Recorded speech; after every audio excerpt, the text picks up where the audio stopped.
The auditorium was packed that evening. Over 1,000 people had shown up to watch the regional talent show, and the energy in the room was electric. Families sat together in the middle rows. Groups of teenagers occupied the back, already recording on their phones. The judges sat behind a long table near the stage, looking important and serious. Backstage, dozens of contestants waited for their turn. There were dancers stretching their legs, singers warming up their voices. A young magician practiced card tricks in the corner. Everyone looked nervous but excited. Everyone wanted their moment in the spotlight. And then there was her. She stood alone near the back wall, away from the others. A woman in her early 50s, with graying hair, pulled back in a simple bun. She wore a floral dress that looked like it came from a thrift store. And her shoes were the practical kind that nurses and teachers wear. The kind made for standing all day, not for looking good on stage. Her name was Dorothy. Dorothy Mills. And she had no business being there. At least, that's what everyone seemed to think. A young dancer glanced at her and whispered something to her friend. They both giggled. A man in a sparkly jacket looked her up and down, then turned away with a smirk. Nobody talked to her. Nobody asked what she was going to perform. It was like she was invisible. And when she wasn't invisible, she was a joke. Dorothy noticed all of it. She wasn't blind. She could see the looks, hear the whispers. Her stomach churned with anxiety, and her hands wouldn't stop shaking. A dozen times, she thought about leaving, just walking out the back door and going home. Nobody would miss her. Nobody would even notice. But she stayed.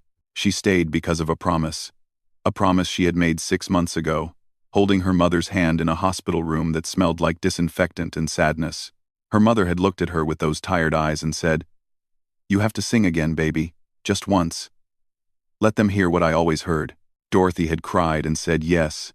She would have said yes to anything in that moment. And now her mother was gone, buried in the cemetery on the hill behind the church, and the promise remained. So she stayed. The show began, and one by one, the contestants took the stage. A teenage girl sang a pop song and got a standing ovation.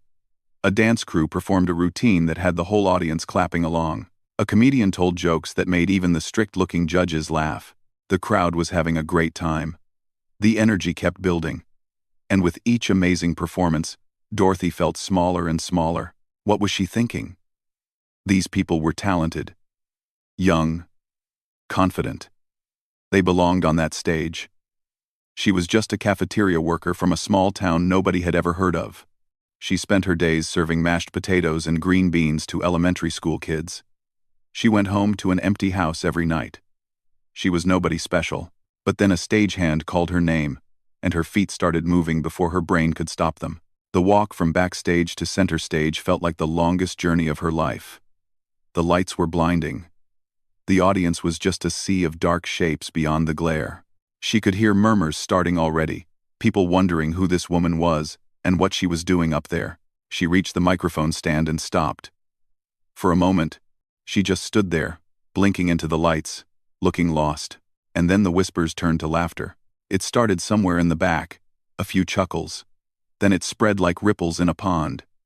People in the middle rows started nudging each other and grinning. Someone shouted something she couldn't quite hear, but the tone was clear enough. Mocking, cruel. She looked down at herself and saw what they saw. The old dress. The clunky shoes. The trembling hands. She looked like someone's grandmother who had wandered onto the wrong stage. She looked ridiculous. The judges weren't laughing, but they weren't smiling either. One of them, a man with silver hair and an expensive suit, leaned back in his chair with his arms crossed. His expression said everything. He had already made up his mind about her. Another judge, a woman with perfect makeup and cold eyes, was checking something on her phone, not even bothering to look up. Only the third judge, a younger man with kind eyes, was watching her with something like curiosity. But even he looked doubtful. A voice came through the speakers. "Please state your name and what you'll be performing tonight." Dorothy leaned toward the microphone. Her voice came out thin and shaky. "My name is Dorothy Mills. I'm 52 years old. I work in a school cafeteria in Millbrook. More laughter from the audience. Someone yelled, "Sing us the lunch menu." Dorothy's cheeks burned with embarrassment, but she kept going. "Tonight, I'm going to sing Nessun Dorma." The laughter stopped for a second. Then it came back, louder than before. Nessun Dorma, one of the most famous and difficult opera songs ever written. A piece that challenged even the greatest singers in the world. And this woman, this lunch lady in her thrift store dress, was going to attempt it. The judge with the silver hair actually laughed out loud. He quickly covered it with a cough, but everyone saw. The woman with the cold eyes finally looked up from her phone, one eyebrow raised in disbelief. In the audience, phones were everywhere now. Everyone wanted to capture this. Not because they expected something beautiful. Because they expected a disaster. They expected to have a funny video to share with their friends later. You won't believe this lady who tried to sing opera at the talent show. Dorothy saw all of it. Every smirk. Every phone pointed at her like a weapon. Every eye waiting for her to fail. Her heart was pounding so hard she could hear it in her ears. Her mouth was dry.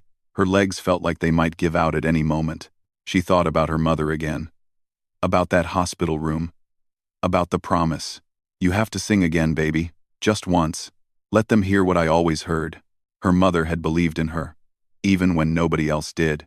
Even when Dorothy herself had stopped believing decades ago. Her mother had always known there was something special hiding inside her daughter. Something that had been locked away for 30 long years. The music started to play through the speakers. The familiar notes of the orchestra filled the auditorium. Dorothy closed her eyes. She thought about her mother's smile. She thought about the lullabies her mother used to sing to her when she was little. She thought about all the years she had spent being invisible, being overlooked, being underestimated. She thought about every person who had ever made her feel small. And then she opened her mouth. The first note came out weak. Barely a whisper. She had missed the timing. Started half a beat too late. Her voice cracked on the second word. The audience shifted in their seats. Someone groaned. The silver-haired judge reached toward something under the table. The buzzer. The thing that would end her performance and send her off the stage in shame. Dorothy kept her eyes closed. She couldn't look. She couldn't see their faces. If she saw their faces, she would break. The music continued. The next phrase was coming. This was it. This was the moment where she either found her voice or lost it forever. She took a breath, and somewhere deep inside her, something began to stir. To understand what happened next on that stage, you need to know where Dorothy came from. You need to know the story she had been carrying inside her for 3 decades. The story nobody in that auditorium knew. The story that had shaped every quiet year of her life. Dorothy grew up poor in a tiny house on the edge of town. Her father left when she was 7 years old. Just walked out one morning and never came back. No note. No phone call. No explanation. One day he was there. And the next day he wasn't. Her mother never talked about him after that. She just worked. 2 jobs, sometimes 3. Doing whatever it took to keep food on the table and a roof over their heads. There were 3 children in the family. Dorothy was the oldest. Then came her brother, 4 years younger. Then her baby sister, who was born just a few months before their father disappeared. 3 kids and 1 mother, fighting to survive in a world that didn't make it easy. But even in the middle of all that struggle, there was music. Dorothy's mother loved to sing. She sang while she cooked dinner. She sang while she folded laundry. She sang lullabies at bedtime that made the small, cramped house feel like the safest place in the world. She didn't have any training. She had never taken a lesson in her life. But her voice was beautiful, pure and warm. And when she sang, everything felt okay. Dorothy inherited that voice. By the time she was 10 years old, everyone knew she was special. Her music teacher at school couldn't believe what she was hearing. This shy little girl from the poor side of town had a voice that belonged in concert halls. It was natural, effortless, like she had been born knowing how to sing. Her mother cried the first time she heard Dorothy perform at a school concert. Happy tears, proud tears, She grabbed Dorothy's face in both hands afterward and said, "Baby, you have a gift. God gave you something precious. Don't you ever waste it." Dorothy didn't waste it. She practiced every single day. She sang in the church choir. She performed in every school talent show, every community event, every opportunity she could find. By the time she was in high school, people were coming from other towns just to hear her sing. Her voice matured into something truly remarkable. A soprano that could reach the highest notes with ease, that could fill a room without a microphone, that could make people stop whatever they were doing and just listen. Her choir director said she had never heard anything like it in 30 years of teaching. College scouts started showing up at her performances. And then, in the spring of her senior year, the letter arrived. Dorothy still remembered the moment she opened it. She was standing at the mailbox at the end of their dirt driveway. The envelope was thick and heavy, with an official seal from one of the most prestigious music conservatories in the country. Her hands were shaking as she tore it open. She had been accepted. Full scholarship. 4 years of world-class training with the best teachers in the nation. A path that could lead to opera houses, to concert stages, to a life she had only dreamed about. She ran into the house screaming. Her mother started crying again. Those same happy tears. They held each other in the tiny kitchen and laughed and cried and dreamed out loud about everything that was coming. That was the happiest day of Dorothy's life. 3 weeks later came the worst. Her mother had a stroke. It happened at work, in the middle of her shift at the diner where she waitressed. One moment she was carrying plates to a table. The next moment she was on the floor, unable to move the left side of her body, unable to speak. The doctors said she was lucky to be alive. But lucky didn't feel like the right word. The stroke left her mother paralyzed on one side. She couldn't walk without help. She couldn't take care of herself. She needed constant attention, constant care, and there was no one else. Dorothy's brother was only 14, still a kid himself. Her sister was 11. Their father was long gone, somewhere out in the world living his own life without them. There were no grandparents, no aunts or uncles nearby. No one else to step up. It had to be Dorothy. She stood in her bedroom that night, holding the acceptance letter in her hands. She read it over and over. Every word burned into her memory. This was her ticket out, her chance at something more. Everything she had worked for.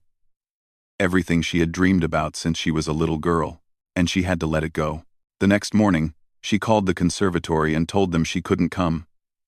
The woman on the phone tried to convince her to defer, to wait a year, to find another way. But Dorothy knew the truth. Her mother's recovery would take years, not months. Her siblings needed someone to be there for them. There was no other way. She packed the letter away in a shoebox and put it on the top shelf of her closet. Then she went to the elementary school down the street and asked if they had any job openings. They hired her to work in the cafeteria, serving food, cleaning tables, minimum wage. But it was enough to help pay the bills while she took care of her family. She thought it would be temporary. A year or two. Maybe. Just until her mother got better. Just until her brother and sister were old enough to help out. But 1 year became 2. 2 became 5. 5 became 10. Her mother never fully recovered. Her siblings grew up and moved away to build their own lives. And Dorothy stayed. She stayed in that same small town. She stayed in that same little house. She stayed in that same job, year after year, serving mashed potatoes and green beans to children who didn't know her name. And she stopped singing, not all at once. It happened slowly, the way a fire dies when no one adds wood. At first, she would still sing at home, when no one was around. Then even that felt too painful. Every note reminded her of what she had lost. Every song felt like opening an old wound, so she stopped. 30 years passed. 30 years of silence. 30 years of being invisible, of blending into the background, of becoming the woman everyone looked past without seeing. Her mother grew old and frail in that little house. Dorothy took care of her every single day, fed her, bathed her, sat with her through the long nights when the pain was bad, never complained. never felt sorry for herself. This was her life, and she had made peace with it. But her mother never made peace with it. Even in her old age, even when her voice was weak and her memory was fading, she would sometimes look at Dorothy with those knowing eyes and say, "You should sing again. Baby, the world needs to hear your voice." Dorothy would just smile and change the subject. That dream was dead. It had been dead for 30 years. There was no point digging it up now. Then came the diagnosis: terminal cancer. The doctors gave her mother 6 months, maybe less. There was nothing they could do, except make her comfortable. Dorothy moved into the hospital room. She slept in the chair next to her mother's bed. She held her hand through the treatments that didn't work and the pain that got worse every day. One night, near the end, her mother woke up suddenly. Her eyes were clear, more clear than they had been in weeks. She looked at Dorothy and grabbed her hand with surprising strength. "Promise me something," she whispered. "Anything, Mama. Sing again, just once. Get up on a stage somewhere and let them hear you. Let them hear what I always heard." Dorothy started to cry. "Mama, I can't. That was so long ago. I'm not that person anymore." Her mother's grip tightened. "You are. You always were. You just forgot. Promise me, baby. Promise me you'll try." And Dorothy, through her tears, said yes. 3 days later, her mother was gone.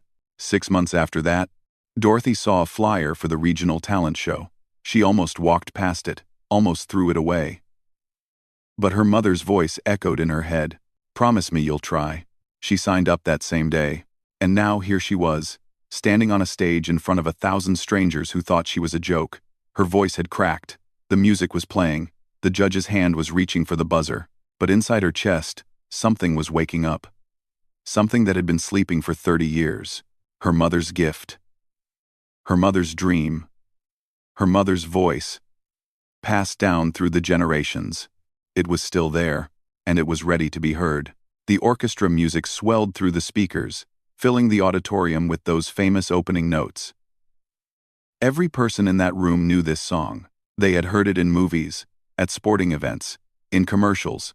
Nessun Dorma, one of the most beautiful and demanding pieces of music ever written.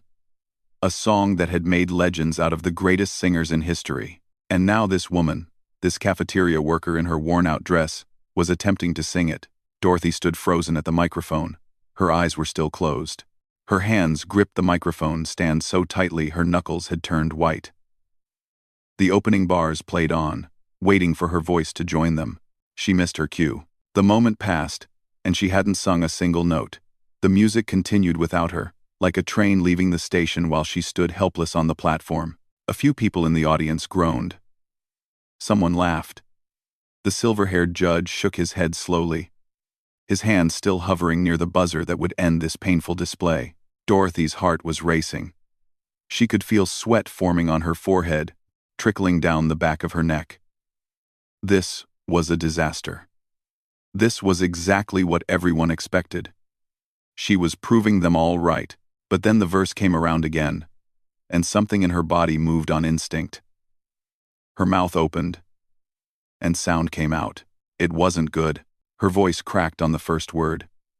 The note that came out was thin and shaky, barely audible over the orchestra track. She sounded like someone who hadn't sung in years, which was exactly what she was. The muscle memory was there, buried somewhere deep, but it was rusty, weak, uncertain. The audience reacted immediately. More laughter, more whispers.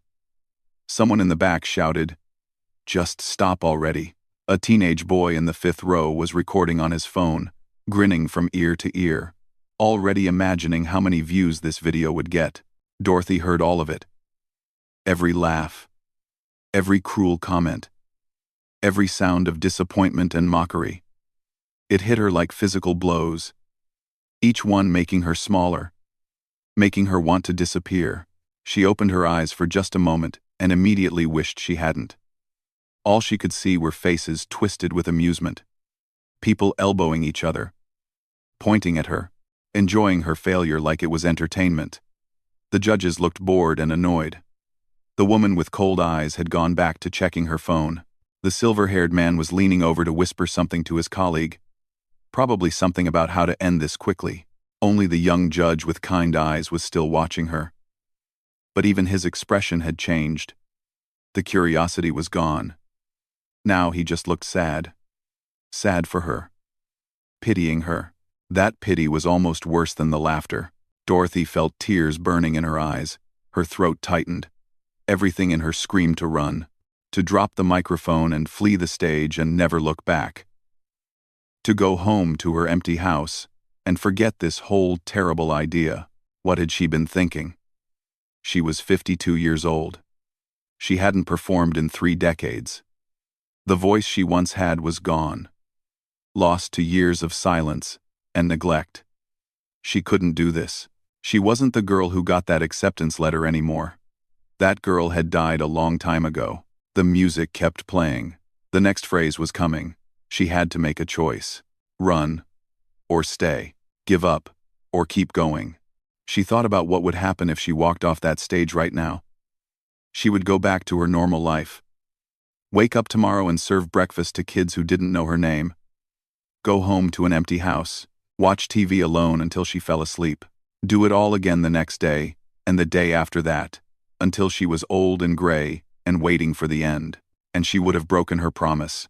Her mother's face flashed in her mind. Not the frail, sick woman from the hospital bed, but the mother from her childhood. Young and strong and full of life, singing in the kitchen while she cooked dinner. Looking at little Dorothy with those proud, loving eyes, and saying, "Baby, you have a gift. Don't you ever waste it." Her mother had believed in her. Through everything. Through all the hard years, and the sacrifices, and the dreams that never came true. Even at the very end, with her last breaths, her mother had believed, and Dorothy had made a promise. She wasn't going to break it. Not here. Not now. Not in front of these strangers who didn't know anything about her. Who had no idea what she had given up or why she was standing on this stage. She closed her eyes again. She blocked out the laughter. She blocked out the whispers. She blocked out everything except the music flowing through the speakers and the memory of her mother's voice. The next phrase began. Dorothy took a breath. Not a small, scared breath like before. A real breath. Deep and full. Filling her lungs completely. The way she had been taught all those years ago. The way her choir director had drilled into her during hundreds of hours of practice. And then she sang. The note that came out was different. Stronger.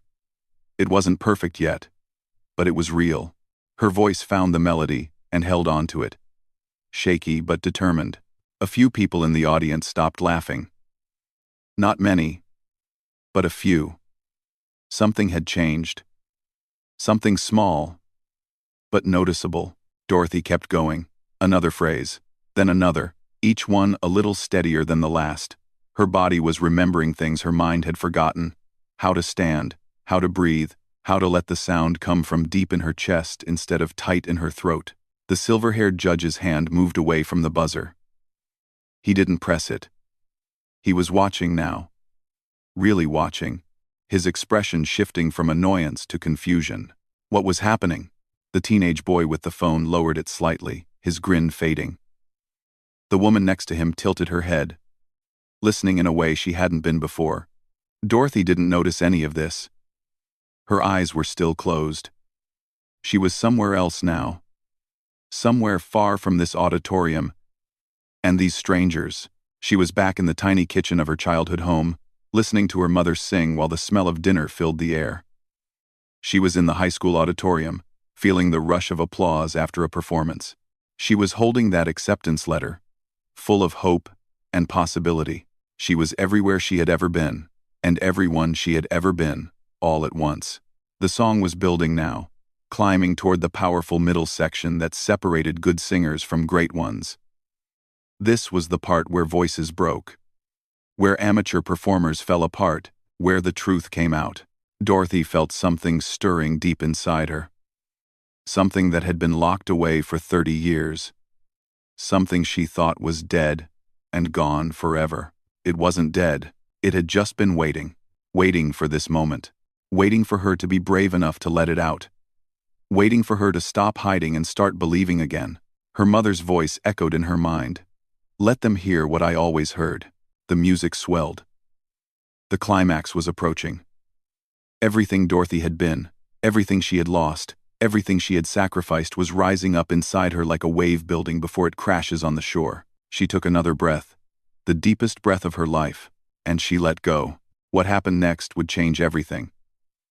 Not just for Dorothy, but for every single person in that auditorium. The ones who had laughed, the ones who had mocked her, the ones who had recorded on their phones, expecting a joke.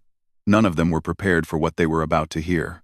Because the voice that came out of Dorothy Mills in that moment was not the voice of a broken-down cafeteria worker. It was not the voice of a woman who had given up on her dreams. It was the voice of an angel, and it was about to silence an entire room. The sound that came out of Dorothy's mouth did not make sense. It didn't match her appearance. It didn't match the cracked, shaky notes from moments before. It didn't match anything the audience expected.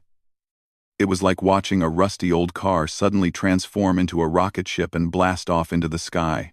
Her voice rose from somewhere deep inside her. Somewhere untouched by time or pain or 30 years of silence. It filled the auditorium like sunlight flooding a dark room. Rich, powerful, pure.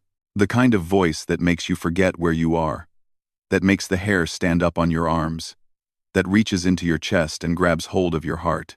The laughter stopped. Not gradually, not slowly. It just stopped, like someone had flipped a switch and turned it off. The teenage boy in the 5th row forgot he was holding his phone. His arm dropped to his side.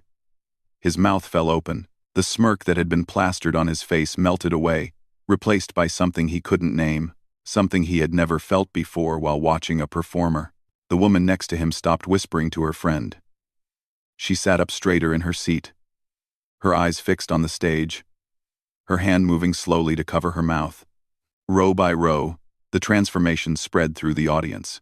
People who had been fidgeting went still. People who had been checking their phones put them down. People who had been waiting for Dorothy to fail found themselves leaning forward, hanging on every note. The silver-haired judge had been reaching for his water glass. His hand stopped in midair. He stared at the stage like he was seeing a ghost. In 30 years of judging talent competitions, he had never heard anything like this. Not from trained professionals. Not from anyone. The woman with cold eyes finally looked up from her phone. Really looked up. Her expression shifted from boredom to confusion to something approaching disbelief. She glanced at her fellow judges, then back at the stage, as if checking to make sure this was really happening. The young judge with kind eyes wasn't moving at all. He sat perfectly still, tears forming in the corners of his eyes, watching Dorothy pour 30 years of silence into every note. And Dorothy kept singing. She had no idea what was happening in the audience.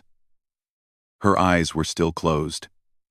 She was lost in the music, lost in the memory of her mother, lost in a feeling she hadn't experienced since she was 22 years old. The feeling of doing exactly what she was born to do. Her voice climbed higher.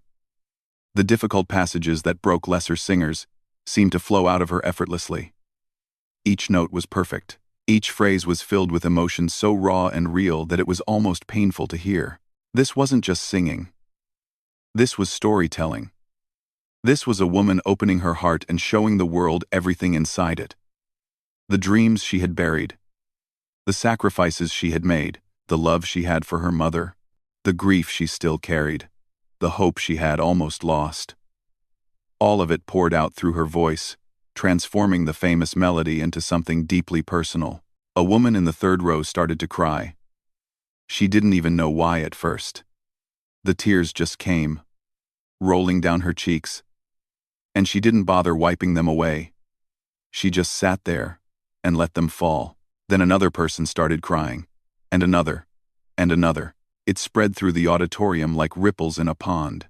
Men who never cried in public felt their eyes burning. Teenagers who had come to laugh and make fun found themselves blinking back tears. Elderly couples reached for each other's hands without saying a word. Something was happening in that room. Something beyond music. Something beyond performance. Dorothy's voice was connecting to something universal. Something that lived inside every person in that audience. The pain of lost dreams, the weight of sacrifice, the love for family, the courage to try one more time. Everyone had felt those things at some point in their lives. And Dorothy's voice was bringing it all to the surface. The song reached its famous climax. The part everyone knows. The part where the singer declares victory. Where the music soars to its highest peak. Where everything comes together in one glorious moment. Dorothy took one more breath. She thought of her mother. She thought of the promise she had made. She thought of the little girl who used to sing in church choir, full of hope and possibility. And then she gave everything she had. The final high notes exploded from her with a power that seemed impossible for someone her size. Her voice filled every corner of the auditorium, reaching the back rows, the balcony, the ceiling. It was overwhelming. It was beautiful. It was the sound of a soul set free after 30 years in a cage. She held the last note longer than anyone expected. It hung in the air, vibrating, alive, refusing to end. The orchestra track had stopped, but Dorothy kept singing, her voice carrying the melody alone, strong and clear and unbreakable. Then silence. For one long moment, nobody moved. Nobody breathed. The auditorium was completely still, like the world itself had paused to acknowledge what had just happened. Dorothy opened her eyes. She blinked into the lights, disoriented, like someone waking up from a dream. She could see the audience now, but she couldn't read their faces. The silence confused her. Were they angry? Disappointed? Had she failed after all? Then someone stood up. It was the woman in the third row, the one with tears streaming down her face. She stood up and started clapping, slowly at first, then faster.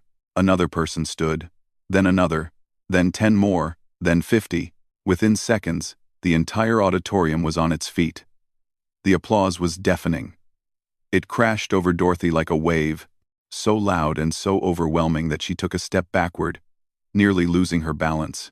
People were cheering, screaming, stamping their feet, calling out words she couldn't hear over the noise. The teenage boy who had been recording for a joke was now recording something very different, his face wet with tears he didn't even try to hide. At the judges' table, the silver-haired man was standing too. He was clapping harder than anyone, shaking his head in amazement.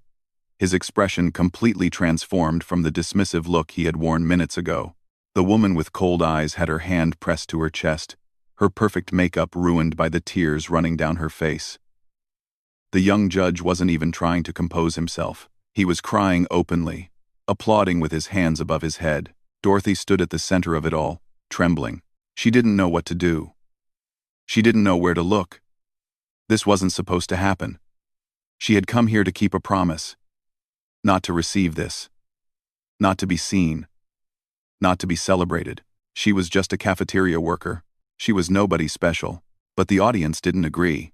The applause went on and on. 1 minute, 2 minutes, 3. People refused to sit down, refused to stop clapping. It was like they were trying to make up for all the laughter and mockery from before, like they were apologizing with their hands. Dorothy felt hot tears spilling down her own cheeks. She tried to wipe them away, but they kept coming. 30 years of silence. 30 years of hiding. 30 years of believing that her gift had died along with her dreams. It hadn't died. It had been waiting. She thought of her mother in that moment.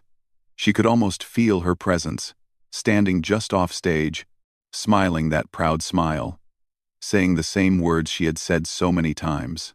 "I told you, baby. I always told you." Dorothy looked up at the ceiling, past the bright lights, past everything, to somewhere beyond. "I did it, Mama," she whispered, her voice lost in the roar of the crowd. They heard me. The standing ovation continued, and Dorothy Mills, the 52-year-old cafeteria worker from a small town nobody had ever heard of, stood on that stage and let herself be seen for the first time in 30 years. She had walked onto that stage as a joke. She was walking off as something else entirely. The standing ovation lasted 4 full minutes. Dorothy counted every second of it, still not quite believing what was happening. When the applause finally began to fade, she walked off stage on legs that felt like they might collapse at any moment. Backstage, everything was chaos. Contestants who had ignored her before were now crowding around, trying to talk to her, trying to touch her arm, trying to be part of whatever had just happened. The young dancer who had whispered and giggled earlier was now looking at Dorothy with tears in her eyes, saying she was sorry, saying she had no idea. Dorothy didn't know what to say to any of them. She just nodded and smiled and tried to find a quiet corner where she could breathe. A production assistant handed her a bottle of water. Someone else brought a chair. People kept telling her she was amazing, incredible, unbelievable. Words that didn't make sense to her. She was the same person she had been an hour ago. The same woman who woke up alone in a small house and went to work in a school cafeteria. Nothing had changed, but everything had changed. The judges came to find her before the show was even over. The silver-haired man who had laughed at her walked up with his hand extended and shame written all over his face. "I owe you an apology," he said. "I judged you before you even opened your mouth. That was wrong of me. What you did out there was one of the most remarkable things I've ever witnessed in my career." Dorothy shook his hand but didn't know how to respond. She had spent so many years being invisible that she had forgotten how to handle being seen. The woman with cold eyes came next. Up close, her eyes didn't look so cold anymore. They were red and puffy from crying. "Where did you come from?" she asked, her voice still shaky. Dorothy thought about the question. Where had she been? Serving lunch to children, taking care of her mother, watching life pass by through the window of a small house in a small town. Hiding, that was exactly the right word. "I've been right here," she said quietly. "I was just waiting for the right moment." The young judge with kind eyes didn't say anything at all. He just hugged her. A long, tight hug that said more than words ever could. When he finally let go, his face was wet with tears. "Thank you," he whispered. "I needed to hear that tonight. I think we all did." Dorothy didn't win the competition. When the results were announced at the end of the night, she came in second place. A talented young singer from the city took first, a girl with professional training and years of competition experience.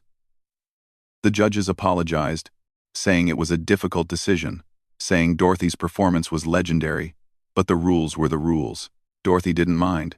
She hadn't come here to win. She had come here to keep a promise, and she had done that.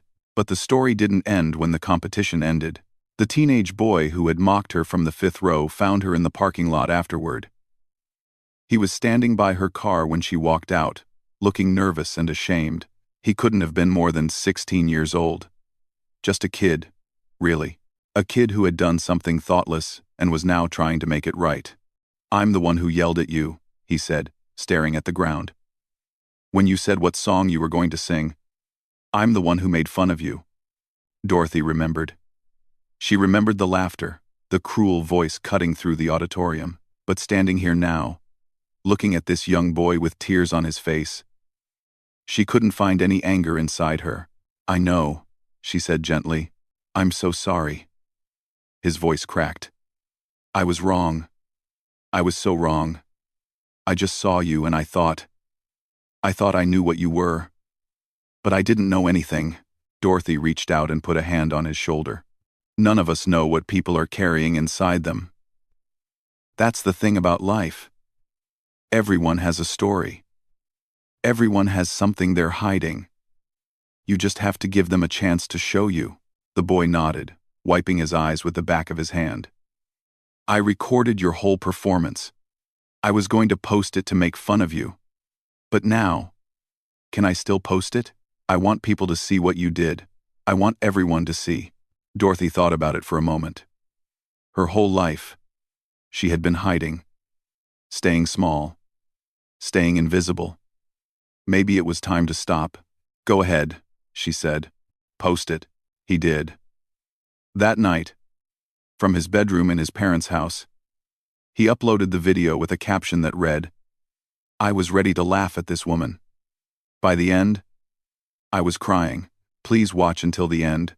Trust me." The video went viral. By the next morning, it had 100,000 views. By the afternoon, 500,000. By the end of the week, It had been seen by millions of people around the world. News outlets picked it up. Talk shows reached out for interviews. The story of the cafeteria worker who stunned a talent show audience spread across the internet like wildfire. Dorothy's phone rang constantly. Talent agencies, concert promoters, television producers. Everyone wanted a piece of the woman who had come out of nowhere and captured the world's heart. She said no to most of them. The big interviews, the flashy offers, the promises of fame and fortune. That wasn't why she had done this. That wasn't what any of this was about. But she did say yes to a few things. Small things, meaningful things. She sang at her local church that Sunday, in front of the same congregation that had watched her grow up. She performed at the elementary school where she worked, in the same cafeteria where she had served food for 30 years. The children she had fed for so long finally got to see who she really was. She sang at her mother's grave on a quiet Tuesday afternoon. Just her and the headstone and the wind moving through the trees. She sang the same lullaby her mother used to sing to her when she was little. She sang it all the way through, her voice carrying across the empty cemetery. And when she finished, she knelt down and touched the cold stone. "I did it, Mama," she said. "They heard me. Just like you always wanted." The wind blew softly, rustling the leaves above her head. Dorothy liked to think it was her mother, answering her from somewhere far away. A year later, Dorothy still works at the school cafeteria. She still lives in the same small house, in the same small town. She still wakes up early, and goes to bed early and lives a simple, quiet life. But things are different now. She sings every week at the church. She gives free lessons to kids in the community who can't afford music teachers. She performs at charity events and fundraisers, and anywhere people need a little hope, and she never hides anymore. The video is still out there, still being shared, still touching people who need to hear its message. In the comments, thousands of strangers have written their own stories. People who gave up on their dreams, people who felt invisible, people who thought it was too late for them. Dorothy reads those comments sometimes, late at night when she can't sleep, and she writes back when she can. The same message, over and over, to anyone who needs to hear it. It's not too late. It's never too late. Whatever you buried inside yourself, whatever you gave up on, whatever you think is gone forever, it's still there. It's just waiting for you to let it out. She learned that truth on a stage in front of 1,000 strangers. She learned it from a promise made in a hospital room. She learned it from a mother who never stopped believing. And now she spends her life passing it on. Some people are born into the spotlight. Some people chase fame their whole lives. And some people, like Dorothy Mills, just need one moment, one chance, one leap of faith that changes everything. She was the laughingstock at first. Then her performance moved everyone to tears. And the world was never quite the same.